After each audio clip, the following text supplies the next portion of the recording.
Hey guys, so my name's Jake.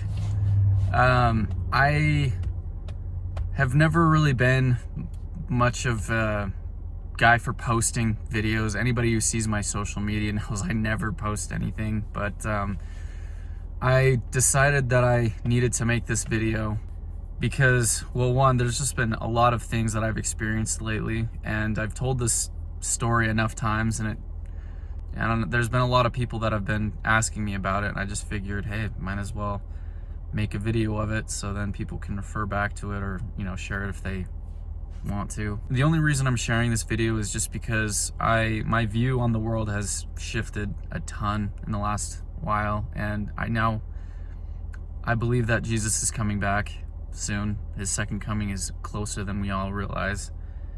And I was deceived.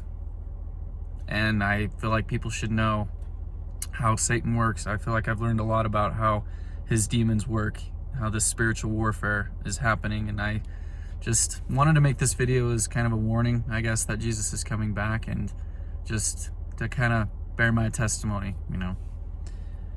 So I was raised Mormon. I was born in Provo, Utah, raised in Cedar City, Utah. So I served a LDS mission. I was hardcore Mormon, and I really believed in Christ. But about 6 years ago, when I got back from my LDS mission, I found out my dad had left the church, and that shook my whole world. At first, I was strong in the church. I held true, and I didn't ever want to listen to him. But after 4 years of that, so 2 years ago now, I fully heard out what he had to say about the Mormon church. And I don't want to make this video about, I still have a lot of family members who are in the church, and my views about even the church have shifted now a ton. I don't think I'll ever be Mormon ever again in my life. But when I left the church 2 years ago, I totally threw the baby out with the bathwater, which was also my belief in Christ. When I left the church, I started smoking weed. I started having sex with girls. I started doing mushrooms, which that's going to be the basis for a lot of these, these stories that I want to tell. When I left the church, I just went through a huge phase of nihilism. I just thought that there was no purpose in life. I would tell everyone I was agnostic, but honestly, I was borderline atheist. I felt like I had been lied to about the Mormon church. Why would I hesitate to believe that I was also lied to about Christ? I mean, I just thought that religion in general was just a lie to get us all to comply, just basically a tool that the government used to manipulate us into being good, obedient citizens. With that belief, I just felt like there's no life after death, and I had a hard time too believing a lot of the experiences that I had on my mission. And a lot of these really spiritual experiences were just anything more than psychological phenomena, and I didn't really know what to believe, and I was just having a really hard time. And I went through this phase of just wanting to know that something was real. My brother at the time, I was telling him, hey, let's get a Ouija board. Not that I was attracted to anything demonic. I felt like I couldn't rule out a lot of my experiences and these miracles that I had seen on my mission. I couldn't rule them out to just being to chance. Even though they were highly improbable of just being a coincidence, there's still a small chance that it was just a coincidence. And so I wanted something concrete that I could rule out the possibility that it was, just a coincidence. So I felt like if I had experienced something with, evil, even if it was scary and, demented, at least it would be real, and it would confirm that there's something that I have to look forward to, the afterlife, and, that this life is more than just 100 or so years at best of, good living and then just sleeping forever. So, but, he ultimately didn't want to do that. But we were using mushrooms a lot. And just to give you guys a basis for this, okay, psychedelics in general, okay, they are completely different from just these other drugs that people, talk about and they get addicted to. Okay, it's not like cocaine or heroin or meth or, okay, I found this out recently, but I was shocked to find that the word in the Bible, when it talks about sorcery, the Greek word for sorcery is pharmakia. So you can hear the word pharmacy in there. It's talking about drugs or magic. That's what sorcery is, drugs or magic, pharmakia. So, I didn't know that at the time, obviously, but these mushrooms, I mean, my opinion now about psychedelics is that it's a biological key to separate the spirit from the body and, kind of separate us from this earthly limitation. Like DMT, the most powerful hallucinogenic known to man, it's released naturally in the brain. Little amounts are released throughout the day, but at the time of death, your brain is flooded with DMT. So when people have these near-death experiences, this is why they experience the white light and they see angels and loved ones and, have these mystical experiences, right? You can look at the chemical structure for DMT and compare it to psilocin, which is in its active form psilocybin from mushrooms. When it's broken down, psilocin and DMT is almost chemically identical. It's this complex structure, and there's one OH group that's barely off. It's basically the same thing. I would say that mushrooms are basically doing the same thing to our body as what DMT is doing, and I would say that the experiences are very similar. So after I left the church, relationship with my mom was really bad. I mean, you can imagine, I left the church, and for 4 years after I'd gotten back from my mission, when my dad had already left, my mom kind of, looked to me as, the new priesthood leader in the home, the new, kind of the person to help lead the rest of my siblings in the ways of truth and righteousness and all that. I'm oldest of 6 kids, and with my dad having left, she really looked to me as the person to help them gain a testimony of the Mormon church. So when I left, she felt betrayed, and, I felt then rejected because she started treating me way different. And ultimately, our relationship grew sour, and I hadn't talked to her for about a year. And after not talking to her for a year, she posted something on Facebook that really made me mad. So I got in a huge argument with her, and then I went over to, her house to talk to her, and we just got in a huge fight, originally intending to just, fix our relationship and establish that I was, not a Mormon, but we could still have a loving relationship. But it ended up in a huge fight. I left, and on my way up to Salt Lake, to see my cousins, I sent her a big long text saying, you're toxic for my life. You don't approve of who I am, and you make me feel bad for just doing what I feel makes me happy and is okay. And so I told her that I didn't want to see her ever again. So I went to Salt Lake, and the same day after I had just blown up with her, we had already planned to do this mushroom trip. So I had just a lot of hate in my heart towards my mom. But going into this mushroom trip, I knew that I should be loving, but still I figured I would just put those thoughts in the back of my mind and I would just have a good time. And guys, again, pharmakia, just remember that, okay? Mushrooms, no doubt in my mind, it's sorcery, okay? It's not just in your head that this stuff is happening. You are tapping into a spiritual world that, we normally don't see or have very much attention to. But so about 40 minutes or so into this, as soon as I start feeling it, almost immediately it starts where I see this amorphous blob, just this orb in front of me, okay? And it's pushing on my chest. I don't really think much of it, but this blob is pushing on my chest. And after about 30 seconds of it pushing on my chest, I just kind of give in. It just pushes really hard. And, you want to be relaxed when you're on mushrooms, so it pushes really hard, and I'm just like, okay, this isn't worth resisting. So I just kind of give in, and it enters my chest. And immediately, once it enters my chest, my thoughts start changing.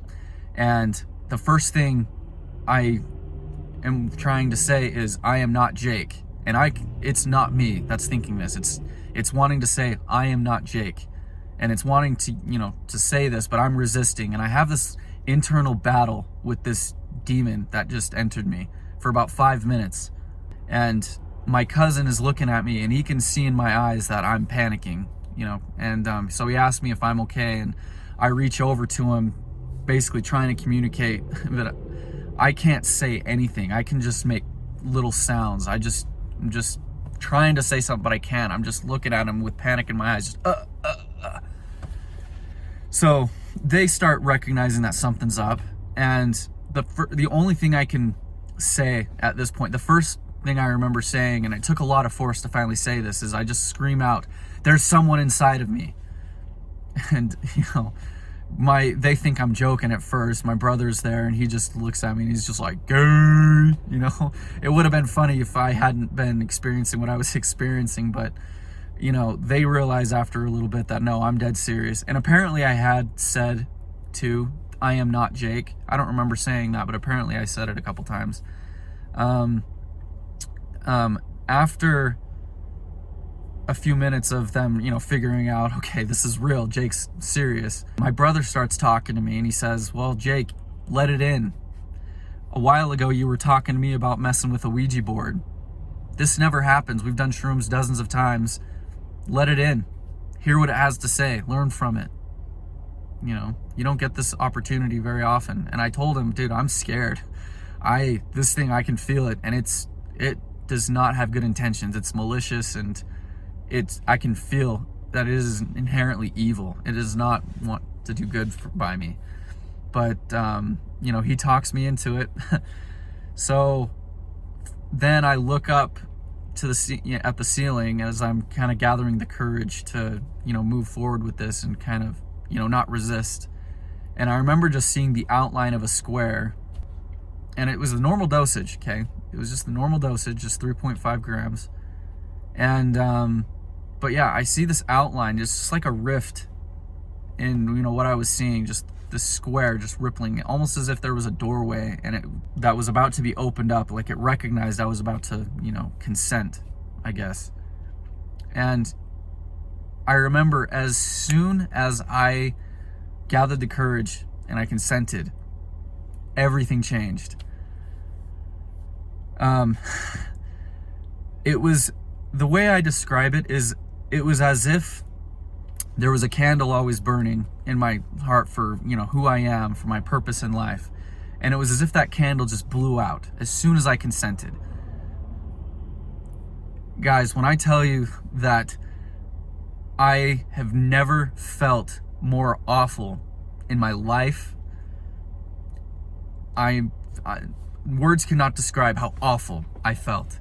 Okay, the agony and just everything, it was horrible. I instantly just started bawling. Okay, I started screaming out so loudly, "Kill me, kill me." Like, I'm not suicidal, guys, at all. I love life. Okay, anybody who knows me knows that I am not that way. I'm not depressed, and pretty upbeat. But I just was feeling so awful, and there was no escaping this feeling. It was as if there was a permanent stain on my heart, something that I just could not undo.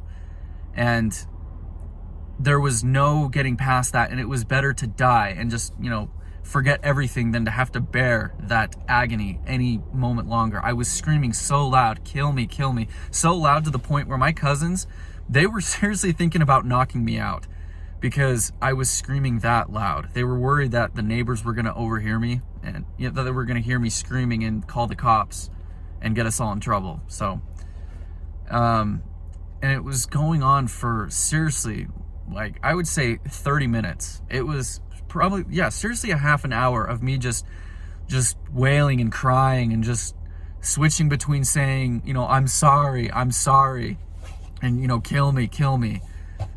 But, guys, it was awful. Like, seriously, words cannot express. That was hell to me. Okay, I know a lot of people talk about actually experiencing the real hell, like the lake of fire and all that. Okay, for me, it might as well have been that. I mean, it was just as bad. I didn't care for life anymore. The way I look at it now, it must have been, the light of Christ just leaving me. Again, it was just totally absent from me, that love, that light. There was just no reason to live anymore. I just viewed myself as this wretched being, and there was no escaping it. It was scary. Oh, man. So I knew that I wasn't going to escape this. So then I started just crying out, call mom. I was telling my brother to call mom because, I knew that this had all stemmed from that interaction that I had with my mom. And, he was saying, no, it's the middle of the night. Don't, she's probably asleep. But I was just begging. And so he texted her and she responded back, just kind of confused, like, okay, you were just saying how much you hated me. She, was thinking like, what were you guys smoking? Well, turns out she was kind of right. We were doing something, but so anyways, she ultimately said, okay, yeah, that's great. I love you guys. I appreciate it. And, hearing that she texted back and was saying that, brought me a lot of relief in the moment. I stopped screaming. I stopped, I calmed down. I still felt like there was a permanent stain on my soul. And I knew I had to make it up with my mom, and the next day we made up and everything. But so this whole experience that I just explained happened in April. Okay, so I do summer sales. So this happened right before we were going out to do sales in Tennessee. After that experience, I still thought that I was going to be doing shrooms for the rest of my life. Okay, at this point, there's, when you initially start doing mushrooms, you feel so much love, and guys, Satan is behind this. Satan will tell 9 truths with 1 lie.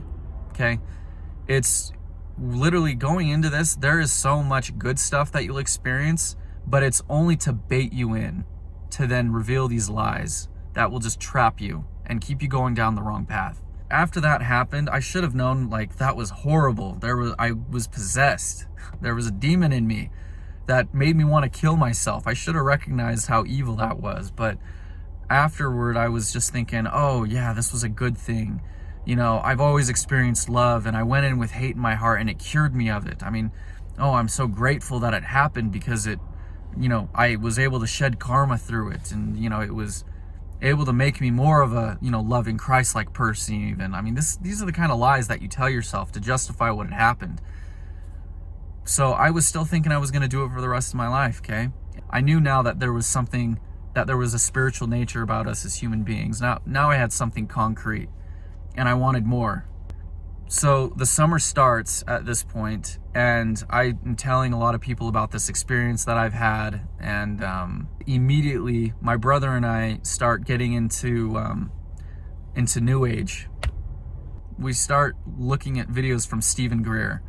We find out that there's this whole library of videos that you can watch and subscribe to, and so it's this app called Gaia, and so we pay to subscribe to this whole library of videos, and it's just all New Age stuff. New Age is basically just this umbrella term that encompasses a whole bunch of ancient practices, like, and just kind of makes a new religion out of it. Okay, and seriously, guys, I didn't realize what I was getting into.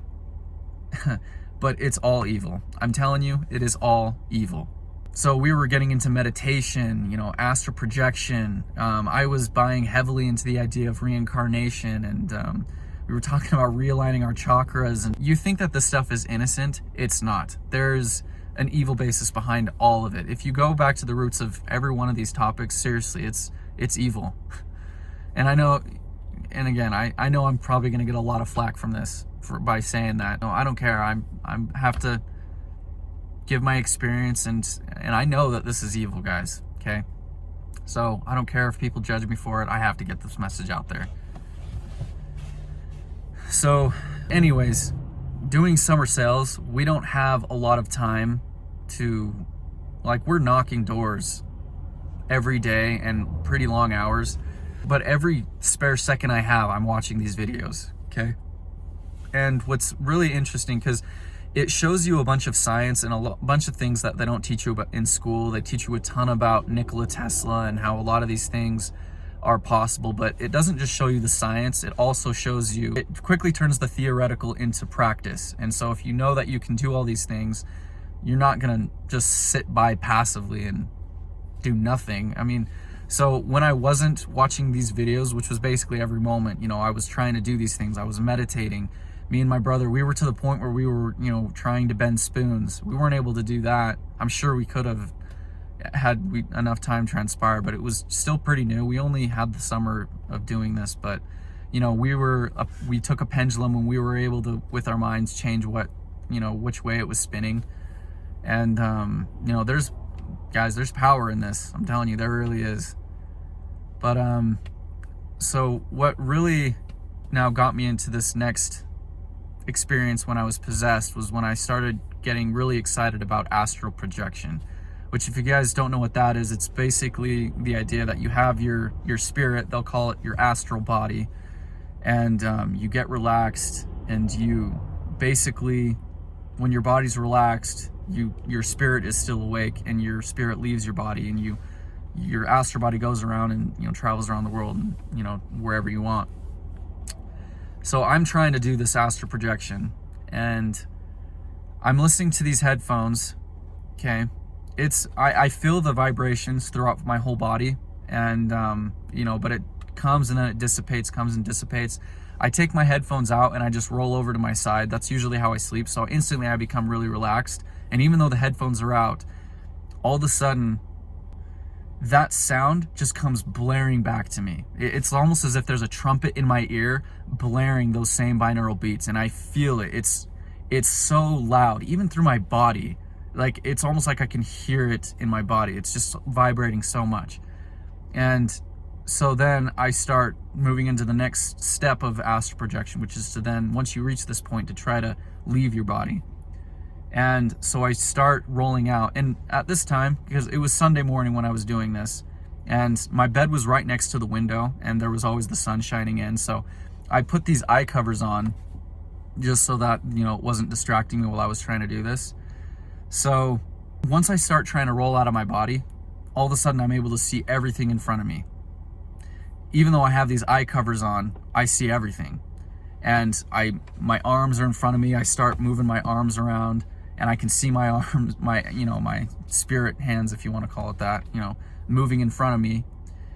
And, you know, then I roll forward, and I'm locked at the hips still.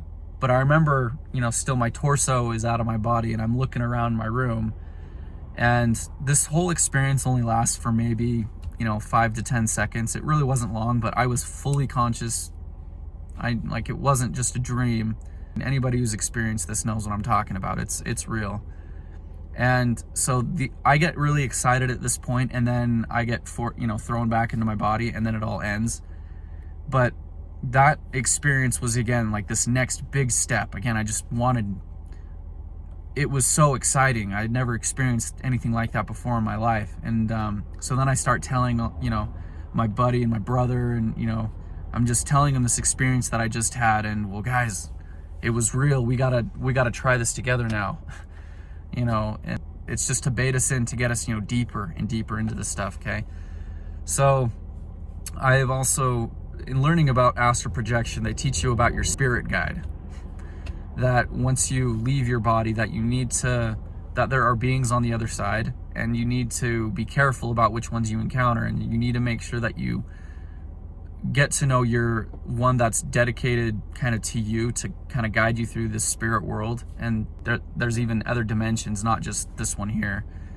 So I'm telling everybody, okay guys, let's do mushrooms, because at this point I believe that, you know, psilocybin and DMT, a lot of these, you know, drugs, again, are, you know, just biological keys to separate the spirit from the body. And I still believe that, but it's just not good. The Bible doesn't talk about doing this it condemns it outright. I mean, that's not what we're here for. But so I'm telling him, guys, let's try to astral project. Let's try to leave our bodies, or do, you know, some of these things with mushrooms, because it'll be easier. Such a stupid idea. Such a stupid idea. So the next week, it starts out, we have good intentions. We each have a question in mind going into this. My brother's saying he wants to learn how to, love people more and, how to be a more loving person. And my question is, I want to meet my spirit guide going into this. And, we all sit there in silence, we meditate, and, basically do this whole ritual to, bring in what we think is just good vibes. So we do this, and I decided that I was gonna, double the amount of shrooms that I took. And it is definitely a dose related thing. The more mushrooms you do, the crazier the experience will be. So I do 7 grams. And so after doing that whole, ritual and everything, and then we, start out, everything was beautiful. I remember I saw colors that I had never seen before. Everything was just glimmering. I saw my brother and my friend there just in a completely different light. I just felt like, all this love that you could feel. I just felt it all. And, pretty much right off the bat, I got what I asked for. I was literally, I remember there was someone kind of guiding me through this. And I remember feeling like I had known this person in like a past life or something. That was my impression. And he took me even to this other dimension where he showed me these, I don't know how to describe it other than interdimensional children. They were almost like alien children that were just innocent and vulnerable. And I remember feeling all this love for these, children. And I recognized that how vulnerable they were, I needed to be careful and not to jeopardize their safety and whatnot. And I remember just having this distinct impression that everything they were going to reveal to me was sacred, and I needed to be ready for what I was going to learn, so that, and not to use this information for bad, as to jeopardize the safety of these children, so it was all super good and loving at first when this all happened. What happened next was it totally different from what I was experiencing before. Before, there was just all love and joy and happiness. All of a sudden, I'm back in the room. Okay, I'm not in this other dimension seeing these interdimensional children and whatnot. Okay, I'm in the room, and my friend is looking at me. I don't want to say his name, but my friend now starts asking me to do homosexual acts with him. Okay, I've known him for a while. He is completely straight. Okay, I know that. And I am completely straight as well. And what's interesting too is we actually filmed this whole interaction there because we felt like there was going to be some crazy things that were going to happen. I mean, we kind of asked for it. Asking you shall receive, knocking it shall be opened unto you. That same principle is applicable in the demonic as well. Everything Christ has planned, Satan has a demonic counterfeit for that spiritual principle. Everything, okay? And so going into this experience, we were asking for something grandiose, and we knew something was going to happen. And so we filmed it. And what's interesting is when we looked back, they weren't saying any of this stuff to me, okay? But he was asking me to, be gay with him, basically. And I've never wanted to do any of this in my life, okay?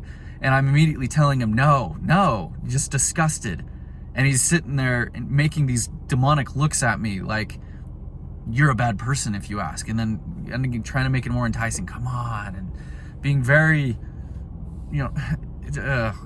I can still see the face of him when he's making these faces. Anyway, I'm disgusted, and I tell him no. And I look to my brother too and asking him, like, back me up here, basically. And he starts saying the same thing. No, he's right. You have to. And I remember just feeling so disgusted at this point, just ganged up on. I mean, I remember just crying out, you too? And just like, you're my brother, anyway, it was almost like they were the salesman. Every time I said no, they had a rebuttal for it, just planned out. They didn't have to hesitate and think about it. They just instantly came at me with some law of one reason for why I had to. And, just making me feel guilty and evil for not giving in to that. And guys, free agency is something that demons have to respect. They can't just do something to you without you consenting in one way or the other. And that's how they get you to consent. They'll lie to you to think that, and make you believe that, you know, you're either a bad person, like what they were doing to me, or that there's something, you know, scary or waiting for you on the other side if you don't consent to what, that you are sacrificing something by doing what they want, but that the alternative is worse. That's how they get you. And I can see that so much what's going on right now with so much that's going on politically, guys. I'm telling you, like, the same tactics that were used on me and everything here are the same tactics that are being used in office, like with, and I know that sounds crazy, really conspiratorial, but guys, I'm telling you, this whole coronavirus thing, okay, it is to get people to be fearful, okay? It's to get you to believe and throw away your rights so willingly, and just because, and they're just drilling it left and right, just fear, just, you know, and this, the masks and everything, you see them, it's to make you scared. Anyway, so they're making me feel so guilty about saying no, that eventually I felt like I had no choice, and I just tell them, okay, get it over with. That's all I say. I feel defeated, and I just tell them that. And almost immediately, I feel those same vibrations through my body when I was astral projecting a week before. Okay. In Buddhism, the stance that that they do, you know, your legs are crossed, you're sitting down, and your hands are going like this, and your arms are outstretched, and they talk about doing that eternal Om, the Om. That's the same sound. And the reason I say that is because I had this whole basically Sunday school lesson afterwards from these demons preaching to me more and more about the law of one, okay? And how I needed to meditate for the rest of my life, and just all these things about how I needed to be okay with death in order to really get life, and that I needed to embrace. I'll get to that in a second, just what they were telling me, but I immediately feel those vibrations again in my body, and my arms start flopping, and I don't have control of my body anymore. It's gone. Like, I am literally possessed at this point. I don't feel like there's a being inside of me that I'm hearing his thoughts. It was almost as if they were afar off, controlling me, and all the actions I'm doing, I'm just a rag doll at this point. And I don't remember very much of that happening before then. I was in a completely different place, and just basically stuck in this fractal where I was in this black room talking with my higher self. My higher self had a lot to say about this law of one stuff. Just to kind of explain a little bit more about duality and this, you know, the law of one. It's basically this idea that, and it sounds really good at first. I'm telling you, it sounds really good at first, okay? There would be no life without death. There would be no good without evil, okay? It's going on off of this idea that you can't have one without the other, and it basically sets the pathway for you to adore Satan. And this is, again, some of the stuff that they're kind of getting to me, that God is actually the bad guy because he is over here on the far right, you know, and the Buddhistic stance where you have your hands outstretched, on the one hand represents life, the other one represents death, and you're supposed to find your center, find the balance between the two, that you shouldn't only chase the good. And that's why God is bad, is because he represents everything that you think you want and that you think you need, but you're forgetting and neglecting like the bad side, and you need to embrace a healthy dose of this evil to go along with it. That's what finding your center is. And like this is what it's leading to, and it literally glorifies Satan for being the one that made all of life possible. Oh, he's the one that does the dirty work. He makes life possible because he is the hated one. We all give him perpetually this hate, yet he continues to do it. And if it weren't for him, there wouldn't be this split between good and evil and life and death. And it's so evil. It sounds good at first, but that's what they're leading to. And this is some of the stuff that, again, these demons were getting to, that they were, and I thought it was all good. I was talking to what I thought was my higher self and everything. And that's just a lie. Demons can take the form of whatever they want. They don't have a body. The Bible itself says that Satan can, masquerade as an angel of light. Okay? When we look at the tape of what they were saying, my friend and my brother, they weren't saying that at all. Okay? But I was experiencing it, and I can still in my head remember what the expressions that they made, the facial expressions. It's just so ingrained in my mind how sick I felt. But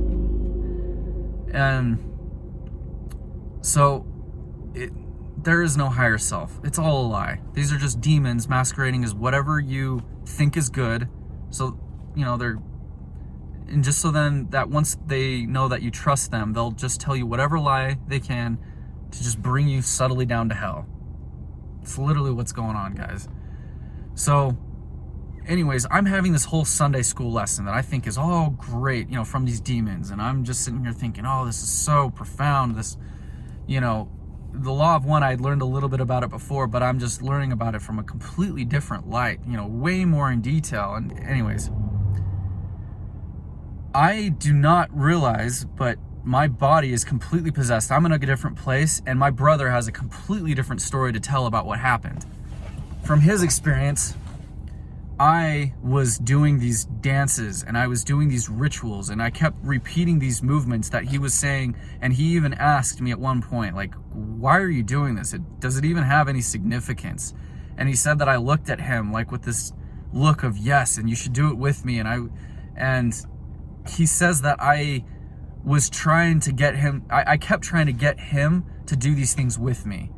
And that when he wouldn't agree, that I was getting angry with him. And I kept telling him, I am Jake Baker. And then he said that my voice kept getting lower, like I was trying to really prove to him that, and muster some kind of authority to prove but yeah, he said that I kept telling him that I am Jake Baker, and you need to listen to me. And so he said that after he wouldn't do it, I was getting angry with him to the point where I was trying to punch him.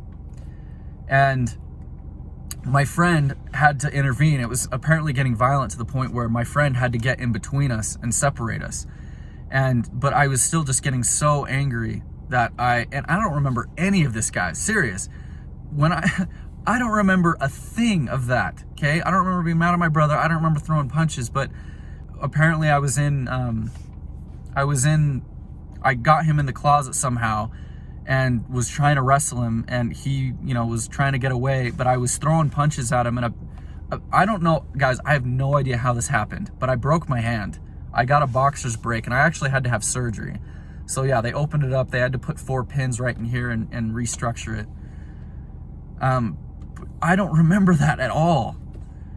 Oh man, it's crazy. They don't have any care in the world for you. They make you feel like they care. They make you feel important. And then, then they just took over my body and, defiled it like that. Anyway, so I'm in a completely different place, like I was saying. And I remember being, swept back to my body at a couple different points. I apparently already had my shirt off at this point. But when I was thrown back to my body, I remember taking and it's embarrassing, guys, but whatever. I took my boxers and my basketball shorts that I was wearing. I apparently threw them on the ground and started running for the door. Just immediately ran for the door. I was thrown back to my body, not knowing what the context was, what was happening. I kind of only partially had control of my body at this point. I was already in the motion of, stripping down when I was doing this. And same thing, running for the door. I don't even know how I was able to do those two things at once, but somehow I was able to make it happen. But I remember then just being terrified, like, this isn't normal. What am I doing? And I was literally running for my life. I felt so scared, like there was a reason I was running. And I don't know how they caught me, but they apparently had seen enough crazy stuff happen at this point that they were, on edge. They were ready for me to do something. So they ran after me and tackled me after I got out the first door. As soon as they tackled me, I lost all control of my body again. I fell like a limp corpse to the ground. And I remember seeing, like, I could still move my eyes, and I remember seeing them, and it wasn't them, but they were looking at me just with disgust and making all of these ridiculous comments. And I know it wasn't them because, again, they were still going on, both of them, my brother and my friend. They were both making all of these ridiculous accusations about, and at the time, I felt like that first time I was possessed again. Like that black stain on my heart that I was talking about where the candle blew out. I was feeling again condemned, and they were saying all these things like, you're a horrible person, and we're delivering you now to die. And they drugged me into the closet, and they shut the door. And I remember once they shut the door, it was just pitch black in there, and I felt like I had been buried alive. And even though the door was shut, I could still hear these demons talking to me, and it was all telepathically, any communication we had this whole time. I remember I was still crying out to them in my thoughts, just save me, help me, and they were still telling me these Law of One teachings, just, no, you are a horrible person, you are going to die, like, you need to die in there, you need to embrace the bondage and the torture and, you know, the prison sentence, I guess. You have to endure that time and learn to love it before you get to enjoy again. You've experienced too much freedom, too much life, too much love, too much all of this. And you have to experience the other side and learn to love it, to find your center and to be able to truly enjoy life. And I remember just being so petrified. And it felt almost like medieval times when, you know, people are being delivered to be hung or whatever, and, you know, people are throwing garbage and stuff at them. And I remember just, it was terrifying. It was absolutely terrifying. I remember, I don't even want to go into detail about a lot of what I experienced there. It was just I felt like hell. It was that same hell when I was possessed that first time. And so finally, I come to, finally these mushrooms are wearing off, and I remember, I don't even realize my hand is broken. And so then I go and I talk to them, and they're all looking at me like, is it you? And it took them a second to finally believe that it was me.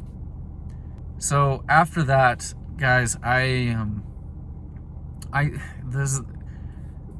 was still lying to myself that was a good experience, that I was whatever, shedding karma, that it was like surgery, that I needed to go through it. I wouldn't want to go through it again, but I'm glad it happened because it revealed so much. And I think, oh, I'm going to meditate even more. But I'm still broken. Guys, I can't tell you how broken I felt after that. I felt so violated.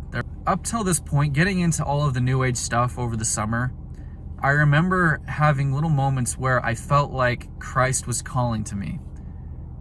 But, you know, I remember even telling my brother a couple times, I feel Christ pulling me, and I don't know what it is. And he kept, you know, just reassuring me, yeah, well, it makes sense. You were Mormon for a really long time. You know, it's part of letting go. It's just you're at a better place, and, you know, and I was just like, yeah, sure.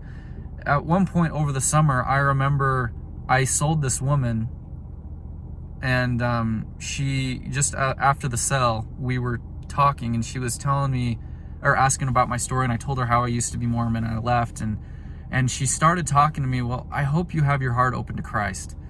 And she started to just bear a testimony. And guys, this was my 4th year doing summer sales. I've never reacted this way before, but ever. But she started talking about Christ, and for some reason, and I thought at first, oh yeah, just go along with it, you know, don't break rapport, because, you know, maybe she'll cancel the account afterward, or, you know, whatever. But she started talking about Christ, and I started crying, and I was taken back. I've never cried on the doors before like this. I was just so taken back. Just, why am I having this kind of a reaction? And I remember we were in a good enough mood where I was like, oh, look what you did. You know, I need to go now. And, you know, just as soon as I started realizing I was reacting that way, and, you know, I basically was like, all right, thanks. Yep, appreciate it. All right, I need to get back to work. Bye. And, but I remember that really stuck with me. And, you know, over the summer, I kept having these thoughts that Christ was calling to me. And I had never really given it much thought other than just kind of like what my brother was saying, that, oh, it makes sense. You were Mormon for so long. It was a huge part of your life. I mean, you just have to, it's going to be painful, but yeah, you got to let that go. And that's the thing. You get into all of this New Age stuff, and they all talk about Jesus like he's the elephant in the room, that they need to address him and say that he was an enlightened being, but they don't for a second admit that he was the Son of God, that there was anything divine about him.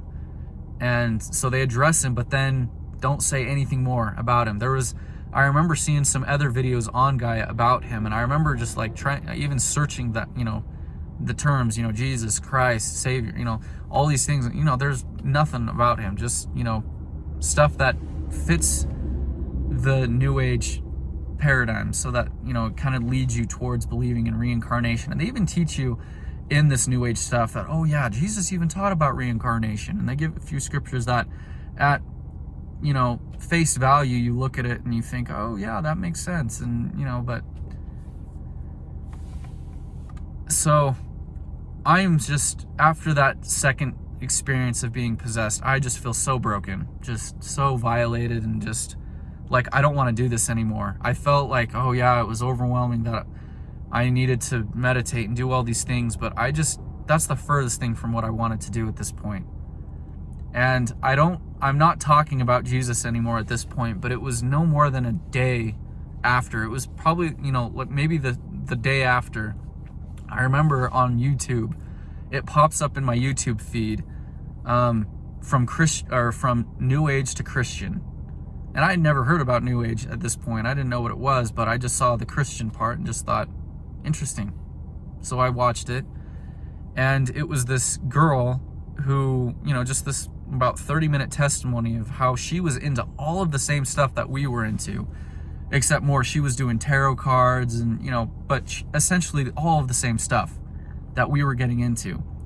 And just saying how demonic it was, and telling her story about how then she was brought to Christ and recognized that everything was inspired of Satan. And I remember hearing that, and I remember being touched by the part about Christ and, her testimony.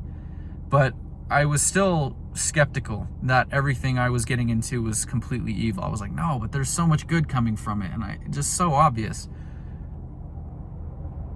All I can say about that is I was touched by it. It was a good moving video, and it was a beautiful testimony about Christ. That's all it was. I remember telling my brother about it and having this whole conversation about how, I think it's awesome everything we're getting into, and I think that this is what we're meant to do, but I think we ought to give Christ a chance. I think we ought to look into him a little more. That's all I said. And And guys, all of this demonic stuff, if it was limited to just when I was on shrooms, just what I've explained so far, I would be willing to believe that this was all just a psychological effect. That maybe it's not as concrete as I'm, saying as it all is, even though it's so real. When you experience this, it's more than just tripping. Okay? But once I was moved by that video, all of a sudden, I began to be oppressed demonically outside of when we were doing mushrooms. It was almost as if these demons now that had latched on to me, and because of everything, it was almost as if they were angry with me for letting a piece of Christ into my heart from having watched that video. And it was like every day there was something happening. The very next day after that, I remember my brother telling me, or texting me, saying that he wanted to move in with me. We both didn't have any more roommates at this point. Some people had quit from the summer, and we both didn't have a roommate. And he was texting me saying, I'm scared, I can't sleep at night, can I move in with you? And he's a big kid, he's never the type to be scared. But I was telling him same thing, New Age stuff. Oh, but yes, there are demons that we've experienced and on the other side, and yes, they have power, but only as much power as you give them. They feed off of your fear. You need to be brave, and if you move in with me, they're still going to be around, and that's just going to be an action giving evidence that you are feeling fear. You need to be brave. And so ultimately I said no. He moved in with his friend, with, another person on our team. And but it was the same thing happened to me. Most nights I would wake up in the middle of the night in a panic, and I could feel that there was some dark being in the room. And at first I would just wait it out. Sometimes it would even be for like an hour or so, where I would just sit there, just kind of looking at my room, just waiting for either something to manifest or, just kind of waiting for it to leave so I could go back to sleep. Eventually I've learned that, as time went on, I started to watch more of these New Age to Christian videos, and I experienced people like Stephen Bancarz, which, by the way, guys, if you are into any of this New Age stuff, look into Stephen Bancarz. He is awesome. That's all I'll say. I don't even want to give his story, but he's freaking awesome. Okay, he exposes all of this New Age stuff for what it is, and anyway. So I was watching more of these videos, and it seemed like as time went on, this demonic oppression just got worse and worse. Almost like same thing. They still had a gateway into my life because I hadn't completely let go, but they were still reacting more and more angrily towards me because I was watching more of these videos and kind of abandoning, the New Age. And one night, it's just crazy. And this is another reason why I'm making this video, is because people need to know how much of this spiritual warfare happens in your mind, and how much influence demons actually have over your thoughts. It's so clear to me now. There was one day I was just feeling so depressed, so down. And guys, again, I am not a depressed kind of person. I'm a happy person, but I was feeling so depressed. I was even having thoughts of suicide, going into this thought, just feeling how, feeling this nihilism that I was feeling, months before. Just that life is pointless. I might as well just go, end it right now, because there's no point. And I remember stopping myself mid-thought and thinking, why am I feeling this way? This isn't me. I never feel this way. I feel almost like I'm on shrooms again, and like I'm having these same exact thought processes that I have when I'm on shrooms. The exact same ones, like even in sequence, this, one thought after the other, and leading up to the point where I'm having these suicidal thoughts. And I'm like, why?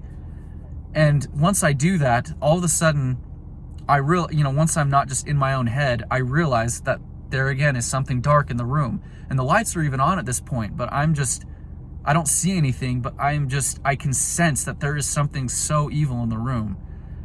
And so at this point, I start realizing I can, cast these evil entities out, either by saying, in the name of Christ, I command you to leave, or I sing a little song in my head about Christ. That seemed to help too, and it would, and they would leave.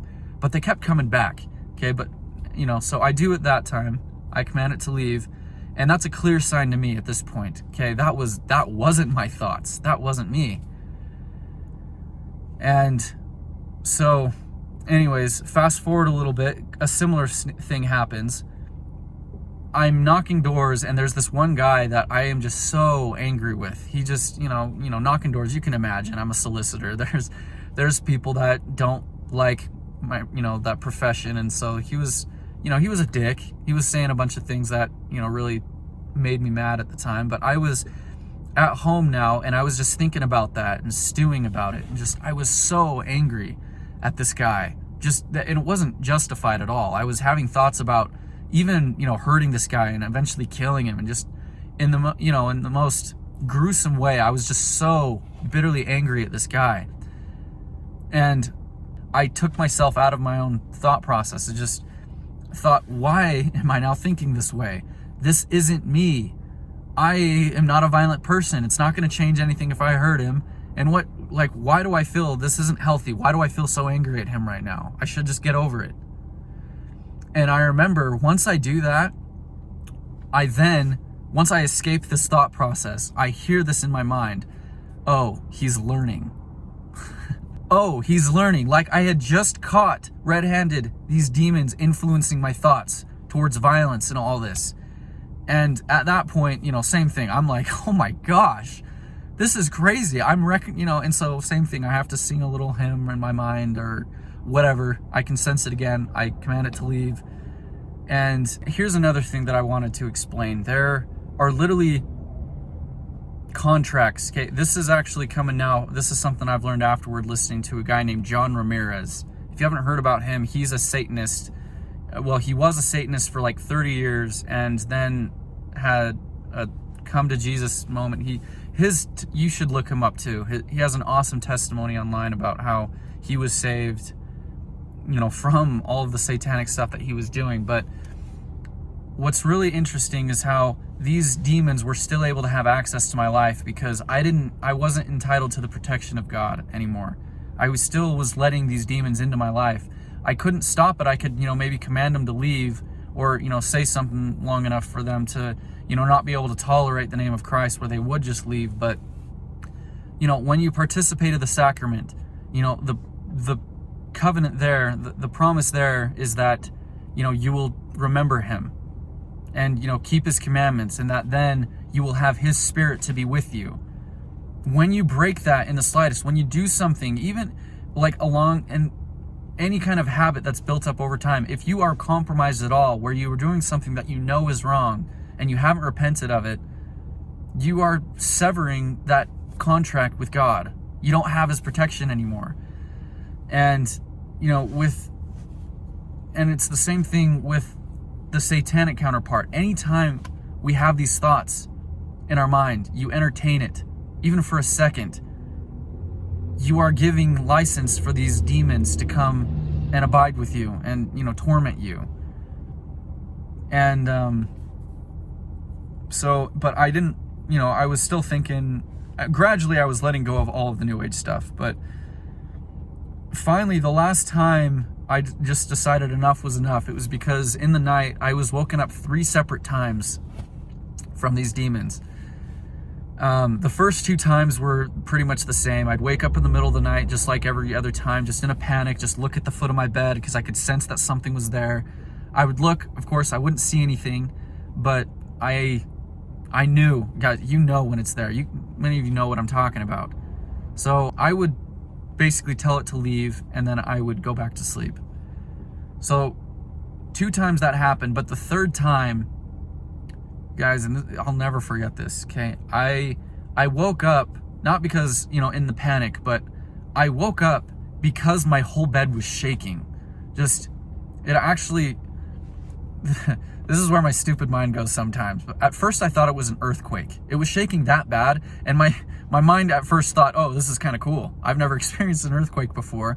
And so my bed was shaking, and I was waiting it out just to see, is it bad enough to the point where I should worry and leave? But after it's shaking for like 5 seconds, I remember then feeling this, this darkness, and I remember it touching my leg and my butt. I was on my side. It was coming on to me. And I remember then my same friend that was with me when I was possessed that 2nd time, that same friend's voice, I hear it, and it just whispers in my ear, hey, how's it going? And it was an audible voice, guys. Like, this wasn't just a voice in my head.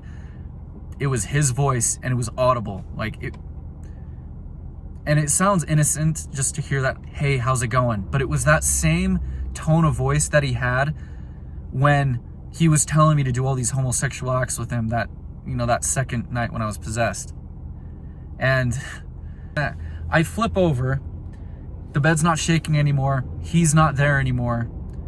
But I'm now terrified. I feel the presence so strongly in the room. Okay? And I've had enough. I'm reminded of that 2nd night when I was possessed and just all of this other stuff, and I'm just again feeling violated, and I'm just ready. I've had it. And I just pour my heart out to God. And finally, now I'm praying. I actually don't remember if I had prayed up until that point, but I finally then just pour out my heart to God, and I just say, God, I'm done. Just let me go back to sleep. I'm sorry. And so then I'm able to get back to sleep, and I'm not woken up in the night anymore after that.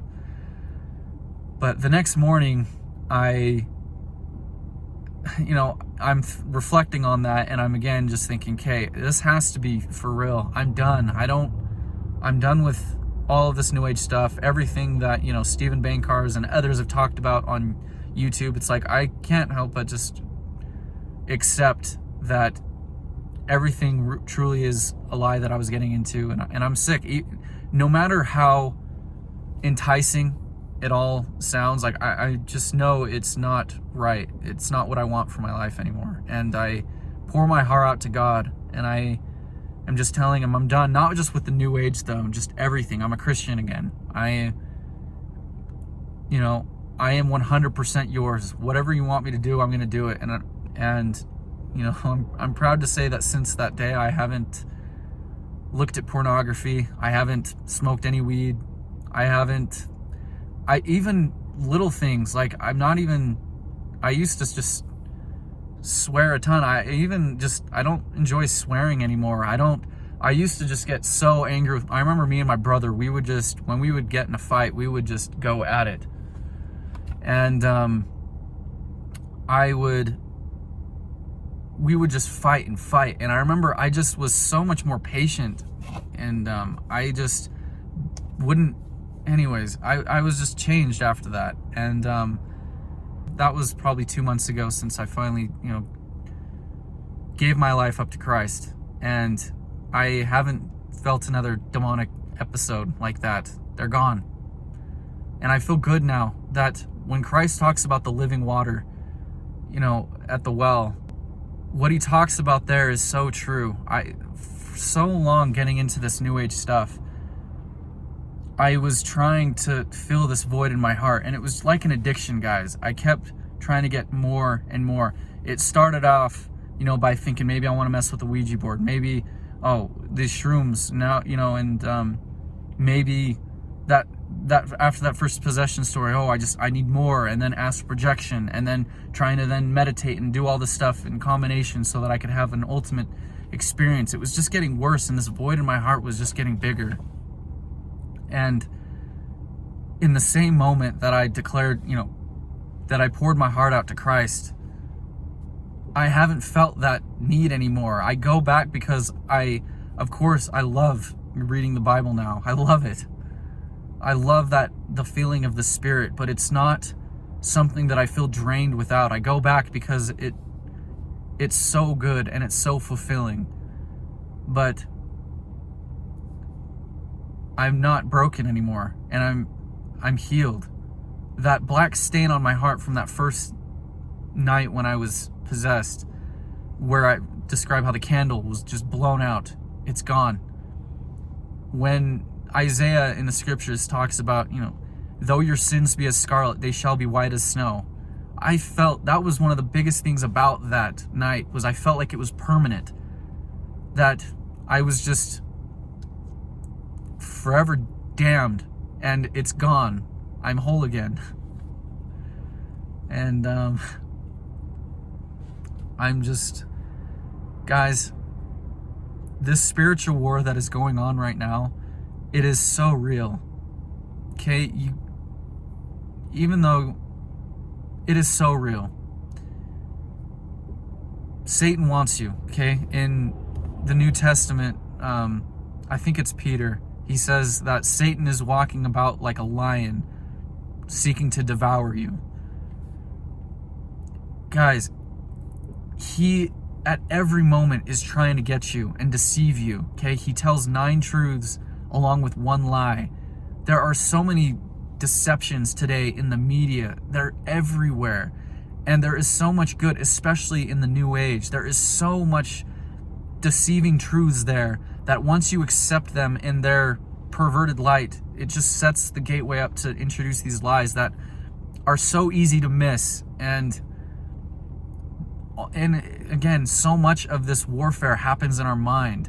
Okay, when these demons were in, even after when I was done doing shrooms, they were messing with my thoughts. I used to think that my thoughts were sacred, that only God can hear my thoughts, so as long as I pray, he can hear them. But demons, as long as you just don't acknowledge them, or they, whatever, they don't have power over you. They can't hear your thoughts. That's sacred ground. But no, guys, they don't.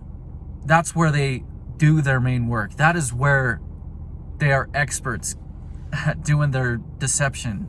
Okay, they are like fishermen, and we are like the fish.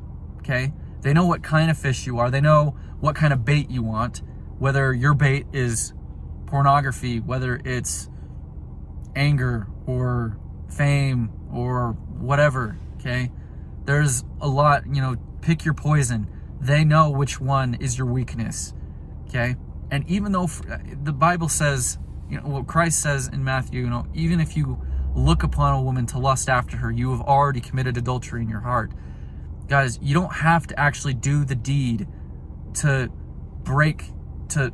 shred that contract between you and Christ. Okay, if you are already entertaining these thoughts in your mind, you've already lost. You don't need to actually do the deed for it to be done. Okay, it's by faith that you are saved. And it's the same thing. It's now the counterpart on Satan's side. Okay, once you've in your heart accepted Christ, you don't have to actually go through and do all of these, actions. Yes, your actions are a manifestation of that faith, but once you've accepted Christ in your heart and you recognize that your heart is changed, His Spirit is there with you, and just like that, His grace is there. But now on the other side, the second you entertain sin in your mind, Satan is already, it's like that bait that he's got, all right? You're sitting there nibbling at it. You think that you can just nibble, but no, he's got you hooked. And he's dragging you speedily down to hell, and you don't even realize it. There is so much. I wasn't able to see it at first, but now what I've experienced, so many places in all of the media, and even the song lyrics that I listen to, it's all, again, to introduce, just to throw that bait out there. And just all around us, we have to seriously dodge this bait. And guys, the only way, the world is getting ugly right now, guys. I mean, I can feel it in my heart. Christ is coming back. The only way we're going to make it through is if you put on the whole armor of God, if you read the Bible, and you do what Christ says. You can't be a lukewarm Christian like what it says. You're either with Him or you're against Him. You can't be on the fence. The fence is owned by Satan. Okay? You think you're on the fence and that you can just be good with all people, and but it's uncomfortable I don't want to be that judgmental Christian. Well, you're not supposed to hate people. Yeah, there's some people that make others feel bad, and who ridicule others for not being Christian, and that's not the right way to do it. But you have to accept that Christ is coming back, and if you are abiding in sin, you aren't His. Okay? You don't want to be one of these virgins caught without oil when the bridegroom comes. And it's close, guys. More than just seeing the signs of the times, I can feel it in my gut. It is so close. I haven't had any dreams or, visions or anything. I mean, I wish that I could say that I was always, good and I hadn't fallen, but I'm so grateful to God that He saved me when I was even in that sin, that I felt that pull to Christ. And by the way, one other thing I just want to say, guys, is I know too that this pull that I had to Christ in big part was because of the prayers of my family members. Okay, my mom and my siblings, I remember telling them all this story, and they were so happy to hear it, and they said that they were praying for me. And guys, I was lost. I was completely lost. And I really do believe that it was that pull to come to Christ, and maybe even that YouTube video that popped up in my feed, I don't know, but I really want to say that it was in big part because of the prayers of the people that loved me. And guys, it's close. Okay, and that's another reason why I'm putting this YouTube video out there, is because people need to know, people need to hear this. I can't be silent anymore. I don't want to. I've always been more reserved, and this needs to be said. Okay, pray for those who are fallen. Okay, pray, because it has power. You don't realize it, but There are heavenly hosts all around us, as well as demonic hosts, okay? Pray. Surround yourself with light. Surround yourself with these angels, and, you know, send this message out there so that help can go to others that are deceived. But yeah, anyways, guys, I was always raised Mormon, so I don't know. I'm not, and I don't mean to say anything bad about Mormons, okay? My family, my mom, they're still Mormon, and I really believe it was their Christ-like prayers that were able to help me, okay? I don't, even though I have some doctrinal issues that I think are there, at least they're based in Christ. It's even in the name, okay? The Church of Jesus Christ of Latter-day Saints. I don't mean to attack them. I don't mean to defend them. I just mean to promote Christ, okay? I just want to again say, I know Christ is coming back. He is our Savior. He died for our sins. He loves you. He's there for you. And he's waiting for you, okay? He's begging with open arms. His arms are stretched out still. He's there for you. So, open up your heart to him. And I don't know if I feel like I kind of want to make some other videos. Sorry, this one's super long. I know there was a lot to tell, but I'm thinking I'll probably post some other videos here soon. But I don't even know if this video will get out there. I don't have really a YouTube following, so I don't know how well it'll do with the YouTube algorithm. But so I don't know, just to get this message out there, you know, if you found some help in it, you know, share this video, like it, do your thing. But anyway, guys, love you. Hope and I hope you're ready for the chaos that's going to come. I can feel that the tribulations are coming, but God bless.